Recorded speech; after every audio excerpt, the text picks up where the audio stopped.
Welcome to Seattle's world-famous Pike Place Market, one of the city's biggest attractions. We're lucky enough today to be here on Memorial Day weekend, one of America's biggest holiday weekends. It's time to remember the brave men and women who gave their lives serving in the US Armed Forces. It also marks the unofficial start of summer, so the market is absolutely buzzing with people, music and fantastic atmosphere. Pike Place Market overlooks Elliott Bay on Seattle's waterfront, has been welcoming visitors since 1907. It was created so local farmers could sell their produce directly to customers, cutting out the middleman and keeping prices fair. Today it spreads over several levels and is home to more than 500 independent businesses, including fishmongers, florists, bakers, cheesemakers, artists, craft stalls and family-run cafes. Around 10 million people visit every year, making it one of the most popular attractions in the Pacific Northwest. Well, now we're coming up to fish counter, but this isn't just any fish counter.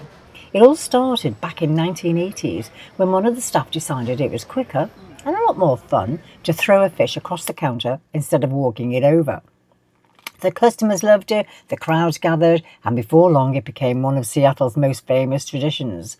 Here we go. Whoa! Ha, brilliant.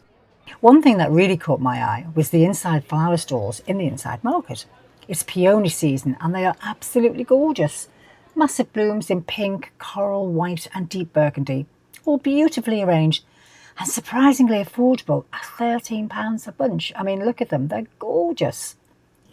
Pike Place Market is packed with every kind of stall you can imagine, from fresh fish, meat, fruit, flowers to handmade crafts, unique gifts, local artwork and delicious treats. There's something new to discover around every corner. Now we're off to another little gem, Pike Place Chowder.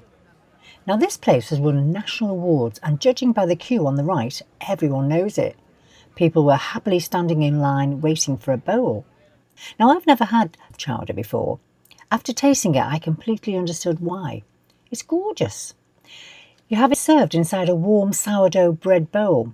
Yes, you actually eat the bowl afterwards. Now that's my kind of washing up. Now we're on to another queue. This time it's for Hellenica Cultured Creamery. That's ice cream to you and me. The queue is about half an hour long and I had to admit I was wondering whether any ice cream could possibly be worth waiting that long for. Well, one taste later, I completely understood. Their cultured cream ice cream is unbelievably smooth, rich, creamy, slight tang that makes it completely different from ordinary ice cream. Would I queue for another 30 minutes? Oh, absolutely. In fact, I'd probably be back at the queue before I'd even finish my cone. Now, I've become quite an expert at queuing, which was handy because our next stop was the original Starbucks.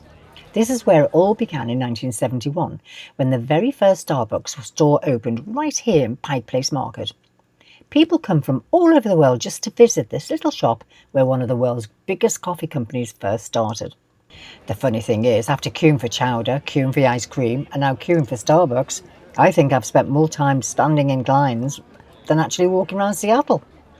And there's something special about sipping a coffee from a place where Starbucks' story first began. Ooh, just spotted an apple cider store. Now, if you're from the UK like me, don't get confused.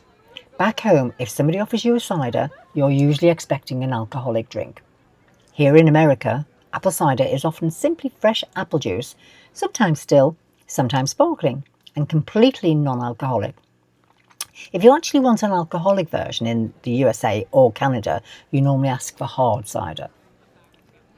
So there I was, coffee in one hand, sparkling apple cider in the other, having eaten award-winning clam chowder, amazing cultured cream ice cream, watched salmon flying through the air, admired beautiful peonies, visited the original Starbucks, and somehow managed not to get hit by a fish. Pike Place Market is really one of those places that has everything. So if you liked my video, give it a thumbs up, subscribe to the channel if you haven't already, and press the notification bell. And I will see you on my next adventure. Bye.